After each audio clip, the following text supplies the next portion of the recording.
السلام علیکم ورحمۃ اللہ وبرکاتہ۔ الحمد للہ رب العالمین والصلاة والسلام علی رسولہ الامین، اما بعد۔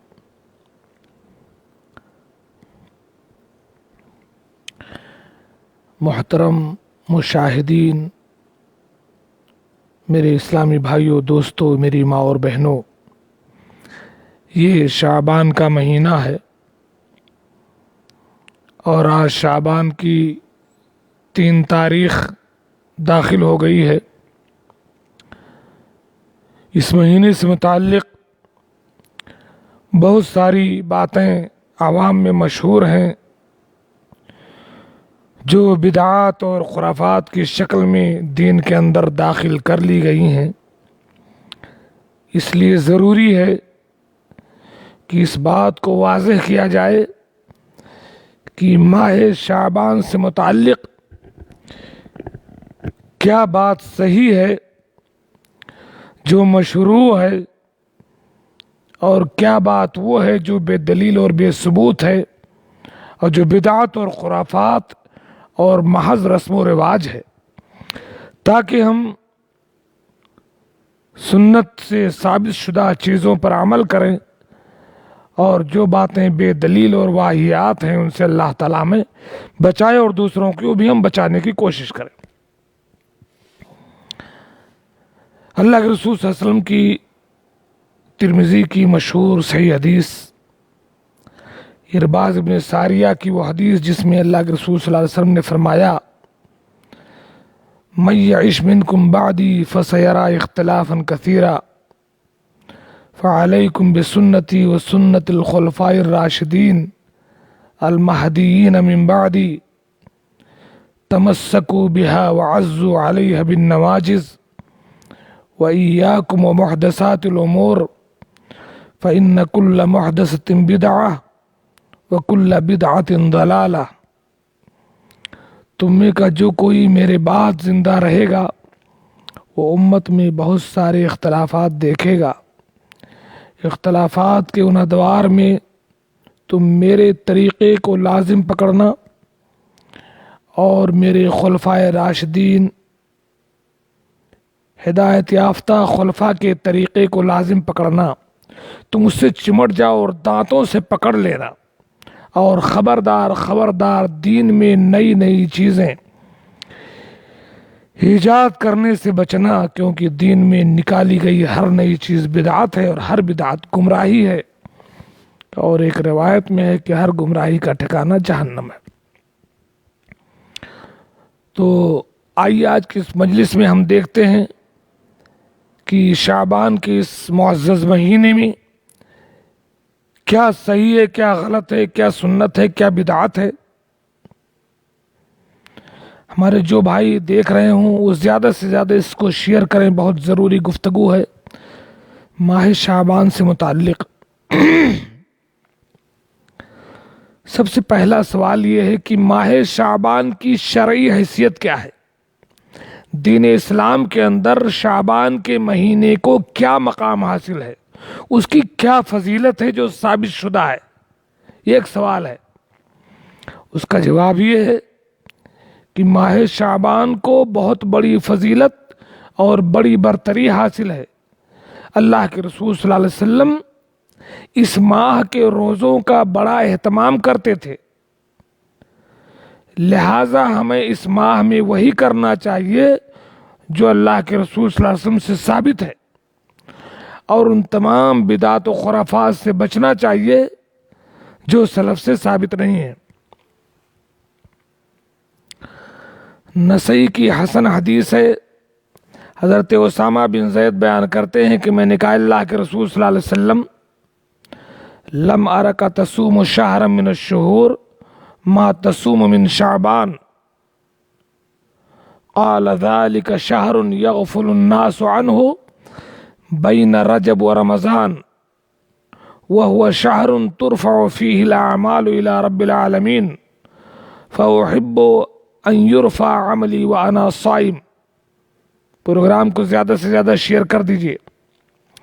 حضرت اسامہ بن زید فرماتے ہیں کہ میں نے اللہ کے رسول صلی اللہ علیہ وسلم سے پوچھا، اے اللہ کے رسول صلی اللہ علیہ وسلم، میں آپ کو ماہ شعبان کے علاوہ کسی دوسرے مہینے میں پابندی کے ساتھ روزے رکھتے ہوئے نہیں دیکھتا۔ رمضان کو چھوڑیے، رمضان تو رکھنا ہی ہے، رمضان کے علاوہ عام مہینوں میں شعبان کے علاوہ میں کسی مہینے میں روزے کی اتنی پابندی کرتے ہوئے نہیں دیکھتا ہوں۔ بات کیا ہے؟ آپ نے فرمایا یہ مہینہ تو وہ ہے جس کی برکت اور عظمت سے لوگ غافل ہیں، یہ تو وہ مہینہ ہے جس میں انسان کے اعمال اللہ کے دربار میں پیش کیے جاتے ہیں، اور میری خواہش ہے کہ میرے اعمال بارگاہ الہی میں جب پیش ہوں تو میں روزے دار ہوں۔ ایسے ہی بخاری اور مسلم کی ایک حدیث ہے، عن عائشہ رضی اللہ تعالی عنہ قالت ما رأيت رسول اللہ صلی اللہ علیہ وسلم استکمل صیام شہر الا رمضان وما رأيته اکثر صیام منہ فی شعبان، رواہ البخاری مسلم۔ سیدہ عائشہ فرماتی ہیں کہ میں نے رسول اللہ صلی اللہ علیہ وسلم کو کبھی بھی ماہ رمضان کے علاوہ کسی دوسرے مہینے کے مکمل روزے رکھتے ہوئے نہیں دیکھا۔ آپ شعبان کے علاوہ کسی دوسرے مہینے میں کثرت سے روزے نہیں رکھتے تھے۔ ایسے ہی شعبان سے متعلق ایک بات اور ہے جو صحیح ابو داؤد میں ہے۔ حضرت عائشہ فرماتی ہیں کان احب الشہور الی رسول اللہ صلی اللہ علیہ وسلم ان یصومہ شعبان ثم یصلہ برمضان، رواہ ابو داؤد۔ رسول اللہ صلی اللہ علیہ وسلم روزہ رکھنے کے لیے شعبان کو بہت پسند فرماتے تھے اور پھر روزہ رکھتے رکھتے شعبان سے رمضان سے ملا دیتے تھے۔ معلوم یہ ہوا کہ شعبان کی فضیلت اس لیے ہے کہ اس مہینے میں کثرت سے روزہ رکھا جائے، بس اس کے علاوہ اور کچھ نہیں۔ شعبان کی فضیلت بس اتنی ہے کہ اس مہینے میں کثرت سے روزہ رکھا جائے۔ آپ ہر سوموار اور خمیس کو روزہ رکھیے، 13، 14، 15 کو رکھیے،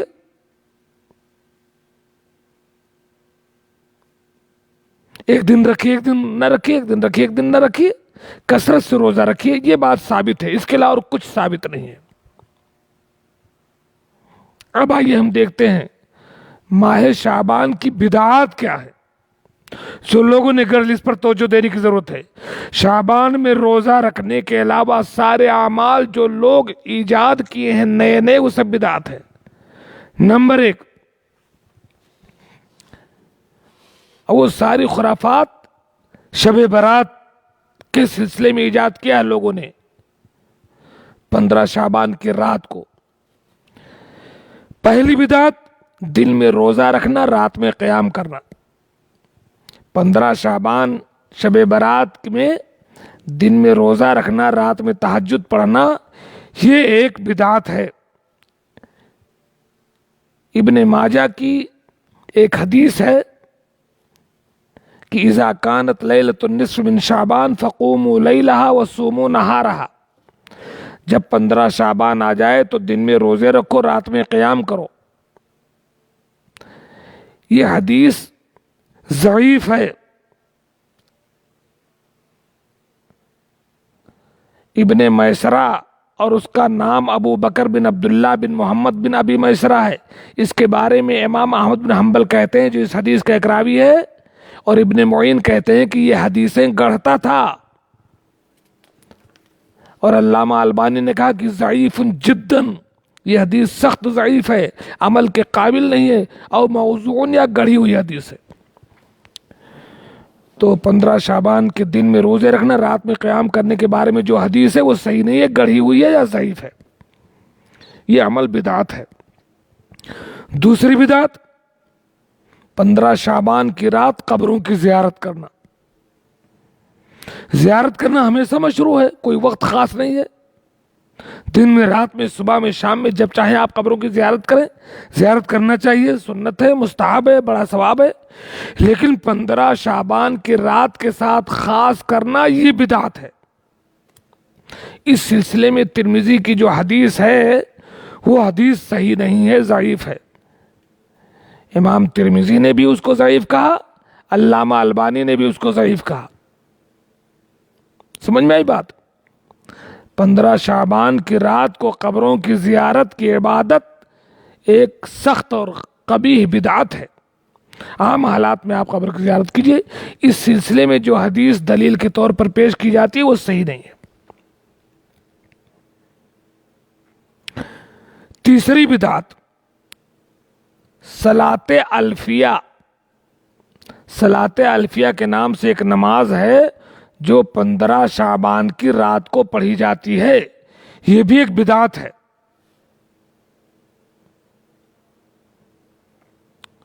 حدیث بیان کی جاتی ہے کہ اللہ کے رسول صلی اللہ علیہ وسلم نے حضرت علی سے کہا کہ اے علی، 15 شعبان کی رات جس نے 100 رکعت نماز پڑھی، ہر رکعت میں 10 بار سورہ فاتحہ اور اخلاص پڑھا، پھر فرمایا کہ اے علی، جو بھی ان نمازوں کو ادا کرتا ہے اللہ تعالیٰ بندے کی حاجات پوری کرتا ہے۔ یہ حدیث ہے، صحیح حدیث نہیں، گڑھی ہوئی حدیث ہے۔ اس بدعتی نماز کے بارے میں ابن جوزی الموضوعات میں متعدد روایات کا ذکر کرنے کے بعد فرماتے ہیں کہ اس حدیث کے من گھڑت ہونے میں کوئی شک نہیں۔ اس روایت کے روات مجہول ہیں، کچھ تو بہت ہی ضعیف ہیں۔ اس روایت کا حدیث رسول ہونا ناممکن ہے۔ امام شوکانی کہتے ہیں کہ یہ حدیث موضوع ہے، گڑھی ہوئی ہے۔ اس حدیث کے بارے میں رات کی عبادت کا اہتمام کرنے والوں کے لیے جو ثواب بیان ہوا ہے وہ ارباب بصیرت کے نزدیک اس روایت کے موضوع ہونے کے لیے کافی ہے، اور اس حدیث کے تمام روات مجہول ہیں، پتہ نہیں کون لوگ ہیں۔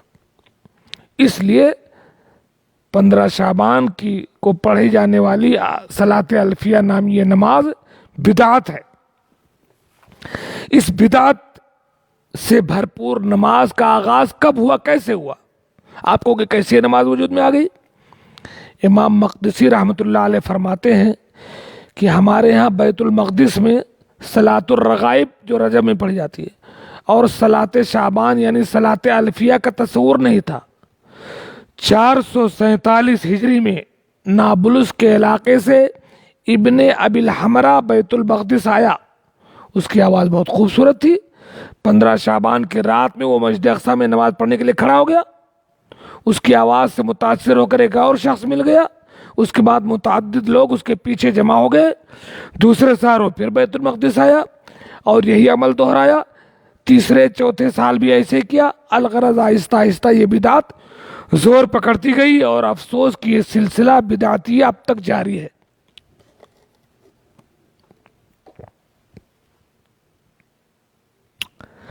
چوتھی بدعت حلوہ خوری کی رسم۔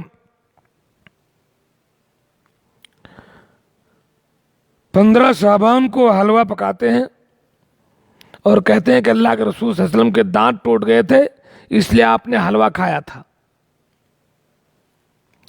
یہ بدعت انہوں نے ایجاد کی ہے۔ اللہ کے رسول صلی اللہ علیہ وسلم شہید ہوئے کہ دانت شہید ہوئے تو حلوہ کھایا تھا، مگر مورخین اس بات پر گواہ ہیں کہ آپ کے دانت جو شہید ہوئے تھے شعبان میں نہیں، غزوہ احد میں جو شوال سن 3 ہجری میں ہوا ہے غزوہ، شعبان میں نہیں ہوا ہے وہ، تب آپ کے دانت ٹوٹے ہیں۔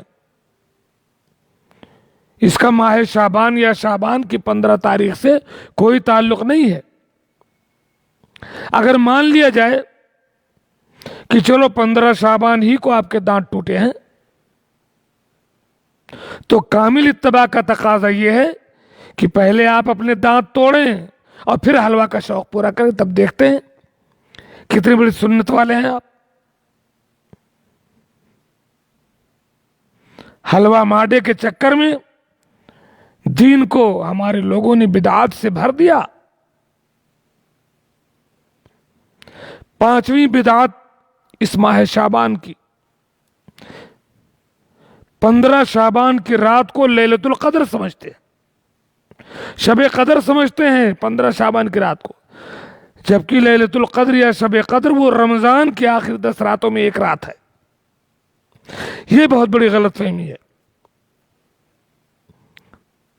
سورہ دخان میں اللہ تعالیٰ نے لیلۃ المبارکہ جو کہا ہے اس کو انہوں نے شب برات سمجھ لیا، جبکہ قرآن کہتا ہے کہ لیلۃ القدر کب ہے؟ رمضان میں ہے۔ کیسے؟ شہر رمضان الذی انزل فیہ القرآن، قرآن رمضان میں اترا ہے، اور اللہ تعالیٰ کہتا ہے انا انزلناہ فی لیلۃ القدر، ہم نے اس کو لیلۃ القدر میں اتارا ہے۔ معلوم ہوا لیلۃ القدر رمضان میں ہے، شعبان میں نہیں ہے۔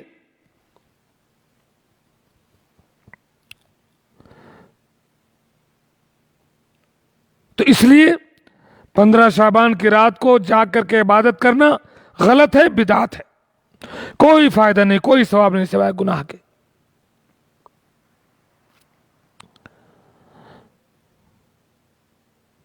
اگر آپ ہمیشہ رات میں جاگتے تھے تو اس رات بھی جاگیے، خاص کر اس رات کو خصوصی عبادت کرنا غلط ہے۔ چھٹی بدعت ہے شعبان کی روحوں کی آمد کا عقیدہ۔ صاحب روحیں آتی ہیں، لوگ کہتے ہیں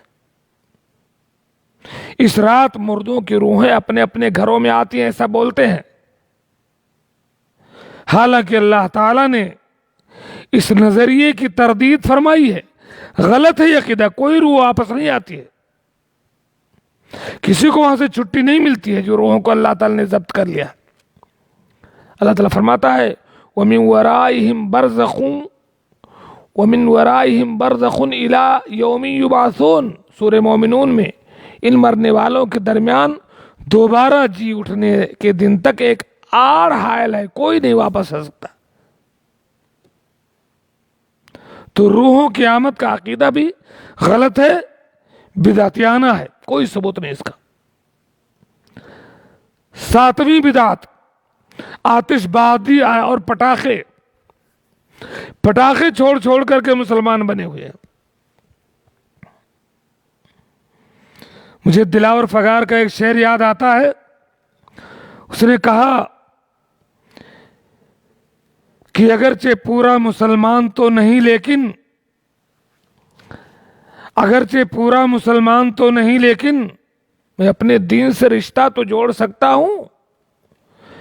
ارے نماز و روزہ و حج و زکوٰۃ کچھ نہ صحیح، شب برات پٹاخہ تو چھوڑ سکتا ہوں۔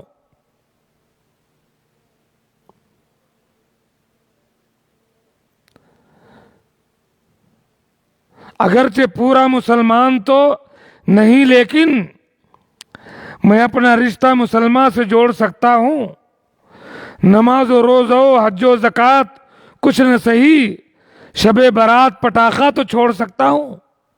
یہ پٹاخہ چھوڑنے والے مسلمان ہیں۔ تو پٹاخہ چھوڑنا، آتش بازی کرنا شب برات کو یہ حرام ہے، بدعت ہے، فضول خرچی ہے، شیطانی کام ہے، دیوالی سے مشابہت ہے۔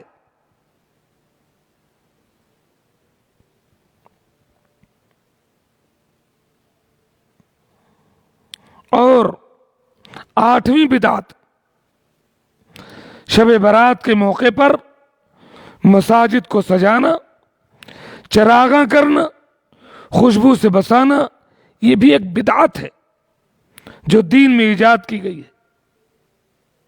دراصل یہ برامکہ ایک قوم تھی، اسلام دشمن، جنہوں نے اسلام ظاہر کیا، بس ان کی گھناؤنی سازش کا نتیجہ ہے یہ، جو 15 شعبان کی رات مساجد کو جو ہے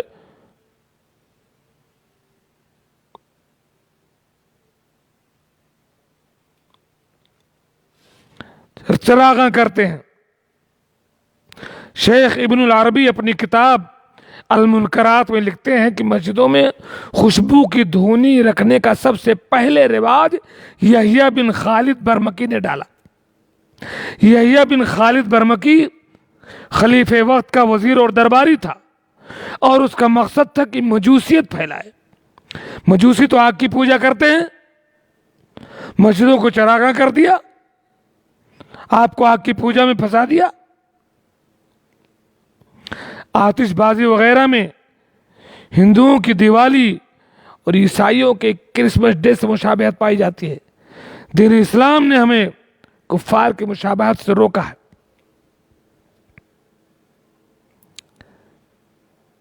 معلوم یہ ہوا کہ شعبان کے اس باعزت مہینے میں صرف ایک کام ثابت ہے حدیث سے، کیا؟ کثرت سے شعبان کے روزے رکھے جائیں۔ اس کے علاوہ شعبان کے مہینے کی یا 15 شعبان کی خصوصی فضیلت کے بارے میں ایک بھی حدیث صحیح نہیں ہے، یا تو گڑھی ہوئی ہے یا موضوع ہے یا جو ہے ضعیف جدا ہے، سخت ضعیف، ایک بھی حدیث صحیح نہیں ہے۔ ایک حدیث جسے علامہ البانی نے حسن کہا ہے، اس کا حال دیکھیے۔ ابو موسیٰ اشعری سے مروی ہے کہ اللہ کے رسول صلی اللہ علیہ وسلم نے ارشاد فرمایا کہ اللہ تعالیٰ 15 شعبان کی رات کو بندوں کی طرف جھانکتے ہیں اور مشرک یا کینہ پرور شخص کے علاوہ تمام مخلوق کو بخش دیتے ہیں۔ جو شرک نہ کرتا ہو، جو کینہ نہ رکھتا ہو، صرف انہی لوگوں کو بخشتے ہیں، اور مشرک اور کینہ پرور کو نہیں بخشتے ہیں۔ یہ حدیث ابن ماجہ کی ہے۔ اب تبصرہ اس پر سن لیجیے آپ۔ یہ حدیث جمہور علماء کے نزدیک سخت ضعیف اور کمزور ہے، صحیح نہیں ہے۔ علامہ بوصیری زوائد بن حبان میں کہتے ہیں کہ اس حدیث کی سند میں عبداللہ بن لہیعہ کے ضعف اور ولید بن مسلم کی تدلیس کے باعث یہ حدیث ضعیف ہے۔ نوٹ، جیسا کہ پہلے ذکر کیا گیا، یہ حدیث جمہور محدثین کے یہاں ضعیف ہے، مگر ماضی قریب میں عظیم محدث علامہ البانی رحمۃ اللہ علیہ نے اس کی سند کو حسن کہہ دیا، جو کہ علامہ موصوف سے سہو کا نتیجہ ہے۔ امام بخاری وغیرہ نے تمام نے کہا کہ اس موضوع پر ایک بھی حدیث صحیح نہیں ہے۔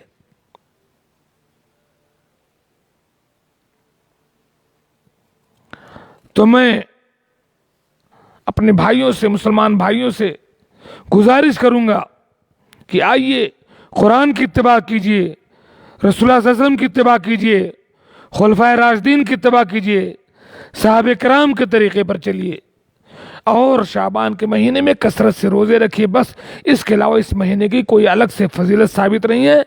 اور اس مہینے میں مسجدوں کو چراغاں نہ کیجیے، آتش بازی نہ کیجیے، روحوں کی آمد کا عقیدہ نہ رکھیے، حلوہ خوری کی رسم نہ منائیے، 15 شعبان کی رات کو لیلۃ القدر نہ سمجھیے، صلاۃ الفیہ نہ پڑھیے، قبروں کی زیارت و سرات نہ کیجیے، تمام بدعات سے پرہیز کیجیے۔ اللہ تعالیٰ سے میں دعا کرتا ہوں کہ اللہ تعالیٰ ہمیں سنت کی اتباع کی توفیق دے اور بدعات سے بچائے۔ آمین۔ وآخر دعوانا الحمدللہ رب العالمین۔ السلام علیکم ورحمۃ اللہ۔